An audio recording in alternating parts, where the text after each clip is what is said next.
introductory lecture of haloalkanes and haloarenes. This is the first chapter from organic chemistry of class 12. So आपण आज हा chapter चालू करणार आहेत. तर सर्वात आधी आपल्याला हॅलोअल्केन्स आणि हॅलोअरिन्स हे असतात काय ह्याचा मिनिंग आपल्याला माहीत पाहिजे. जर तुम्ही मित्रांनो बघाल तर हॅलोअल्केन्समध्येच त्याचं नाव दिलेलं आहे हॅलो प्लस ॲल्केन.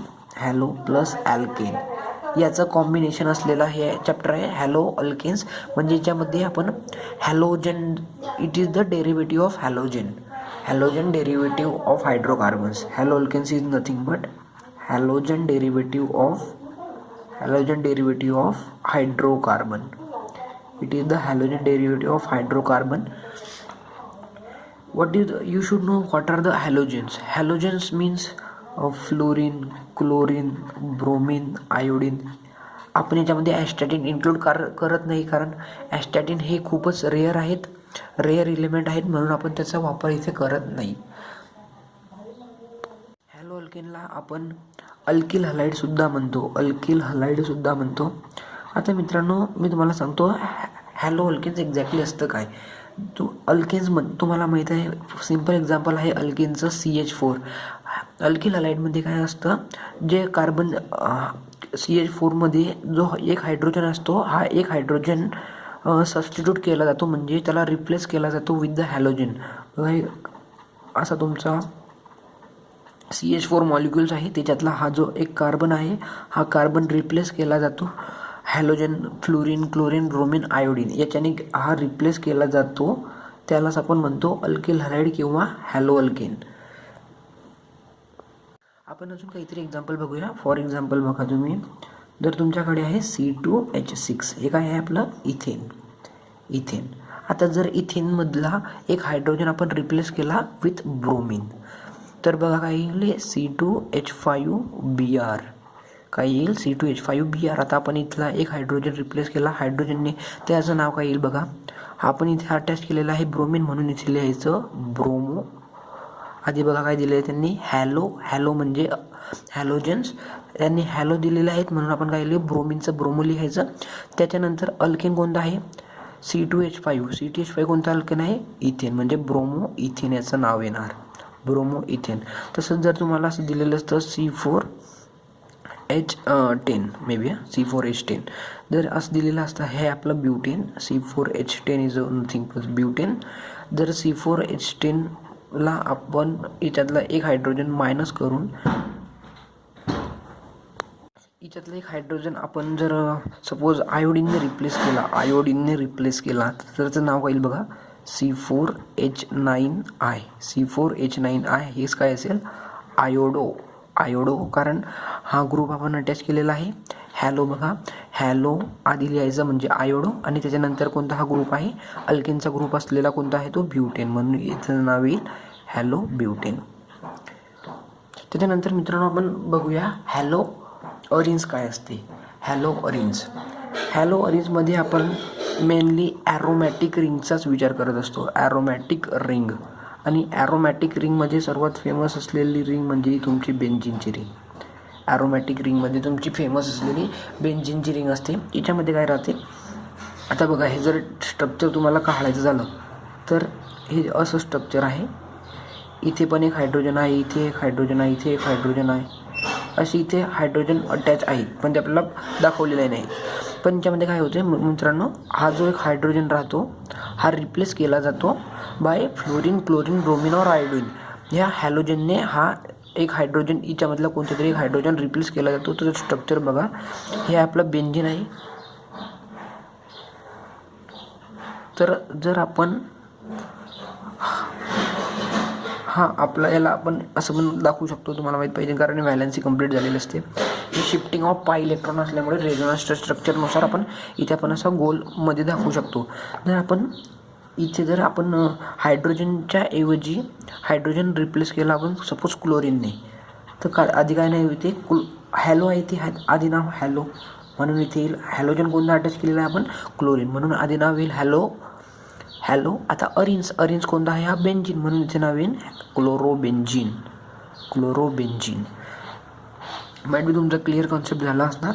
आता इथलाच एक हायड्रोजन जर आपण रिप्लेस केला बेंझिन आहे, बेंझिनमधला एक हायड्रोजन रिप्लेस केला आपण आयोडीनने, तर ते येईल काय, आधी येते हॅलो आलं आधी, त्याच्यानंतर काय येईल, आयोडो आलं, त्याच्यानंतर मग बेंझिन. हॅलो म्हणजे पहिले हॅलोजन लिहायचं. इथे पण कसं आपण हॅलो अल्केन्समध्ये आधी हॅलोजनचं नाव लिहिलं, जसं क्लोरो बेंझिन, म्हणून इथे आधी हॅलोजनचं नाव लिहायचं, आयोडो आलं, आणि अरेंज कोणता आहे आपला, बेंझिन. तुम्हाला माहिती आहे मित्रांनो की हायड्रोकार्बनचे 2 प्रकार पडत असतात. एक असतो ॲलिफॅटिक हायड्रोकार्बन्स आणि एक असतो ॲरोमॅटिक हायड्रोकार्बन्स. ॲलिफॅटिक हायड्रोकार्बन्स कोणते असतात ते तुम्हाला माहीत पाहिजे. ॲलिफॅटिक हायड्रोकार्बन म्हणजे ओपन चेन, जे ओपन चेनमध्ये असतात त्यांना आपण म्हणतो ॲलिफॅटिक हायड्रोकार्बन्स. ॲलिफॅटिक हायड्रोकार्बनचे अगेन 2 प्रकार पडतात, सॅच्युरेटेड हायड्रोकार्बन्स आणि अनसॅच्युरेटेड हायड्रोकार्बन्स. सॅच्युरेटेड हायड्रोकार्बन्समध्ये आपण फक्त अल्केनचाच विचार करत असतो आणि अनसॅच्युरेटेड हायड्रोकार्बनमध्ये आपण अल्कीन अँड अल्काईन ह्या दोघांचा विचार करत असतो. बट आपलं चॅप्टरचं नाव काय आहे, हॅलो अल्केन्स. चॅप्टरचं नाव आहे हॅलो अल्केन्स. म्हणून हॅलो अल्केन्सची जर डेफिनेशन बघायची झाली तर haloalkanes are nothing but saturated hydrocarbons आहे. Haloalkanes are saturated aliphatic म्हणजे open chain. Haloalkanes are saturated aliphatic hydrocarbon. आणि ॲरोमॅटिक हायड्रोकार्बन्स म्हणजे जसे की सायक्लिक स्ट्रक्चर जे असतात, सायक्लिक स्ट्रक्चर मोस्टली ते येत असतात तुमचे, जसं की बेंझिन झालं. बेंझिन हे एक ॲरोमॅटिक हायड्रोकार्बन्स आहे. आता ॲरोमॅटिक म्हणजे काय असतं, जर तुम्ही 11वीमध्ये हुकल्स नावाचा रूल जर शिकला असाल ना, तर तुम्हाला इथे समजेल की ज्याच्यामध्ये 4n+2 ज्याच्याकडे 4n+2 पाय इलेक्ट्रॉन असतात, 4n+2 पाय इलेक्ट्रॉन ज्याच्याकडे असतात ना, तो ॲरोमॅटिक स्ट्रक्चर शो करतो. तर बेंझिन आपला ॲरोमॅटिक हायड्रोकार्बन्स आहे. आणि जे हॅलोअरिन्स आहे ते haloarenes are the aromatic hydrocarbons. Haloarenes हे असतात aromatic hydrocarbons and haloalkanes are the saturated aliphatic hydrocarbons. Now classification of haloalkanes and haloarenes. Mono haloalkane याच्यामध्ये काय असते मित्रांनो, जो हॅलो अल्केन्स असतो ना, जो आपला अल्केन असतो तिच्यातला जो एक हायड्रोजन असतो तो फक्त एकाच हॅलोजनने जर रिप्लेस झाला तर त्याला आपण म्हणतो mono haloalkane. For example जर आपल्याकडे आहे methane is the simplest example. मिथेनमधला जर आपण एक हायड्रोजन रिप्लेस केला हॅलोजनने, might be fluorine, chlorine, bromine, iodine, ह्या चौघांपैकी आपण एक हायड्रोजन कशानेही रिप्लेस केला, सपोज आपण ब्रोमिनने केला, तर हा झाला आपला मोनो हॅलो अल्केन. मोनो म्हणजे सिंगल, हॅलो म्हणजे एक हॅलोजन, आणि अल्केन म्हणजे सिम्पल अल्केन. ते झालं तुमचं ब्रोमोमिथेन. तसंच दुसरं एक्झाम्पल घ्यायचं झालं तर C2H6 हा आहे आपला मिथेन.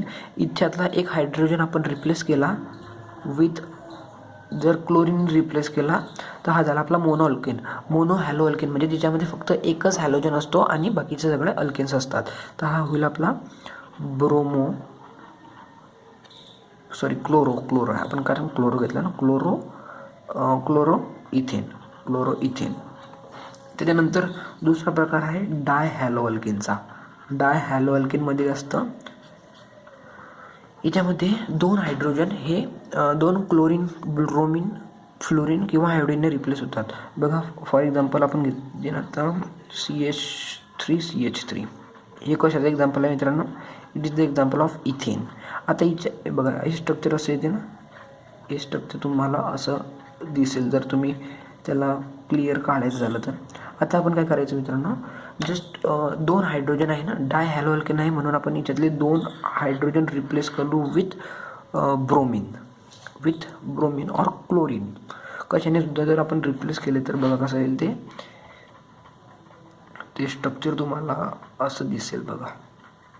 जर इथे आपण 2 क्लोरीन जर अटॅच केले म्हणजे रिप्लेस केले, बघा इथला हे 2 हायड्रोजन आपण रिप्लेस केले विथ क्लोरीन, ते याचं नाव येईल डायक्लोरो. किती क्लोरीन आपण रिप्लेस केले, डायक्लोरो. आणि त्याचं वर्ड रूट काय आहे, 1 2 आहे म्हणून 2 म्हणजे इथेन, डायक्लोरो इथेन हे त्याचं नाव येईल. हे आहे आपलं क्लासिफिकेशन. त्याचप्रमाणे जर 3 कार्बन असतील, बघा जर CH3 CH2 CH3 आहे, हा आहे आपला प्रोपेन. जर आपण याच्यातले 3 हायड्रोजन रिप्लेस केले If we replace the 3 hydrogen with 3 halogen group, so we will get a structure like this. असं तुम्हाला काहीतरी स्ट्रक्चर मिळणार बघा. याला आपण काय नाव देऊ? याचं नाव येईल 1,3 2,3 ट्रायक्लोरोप्रोपेन. याला आपण म्हणू ट्रायक्लोरोप्रोपेन.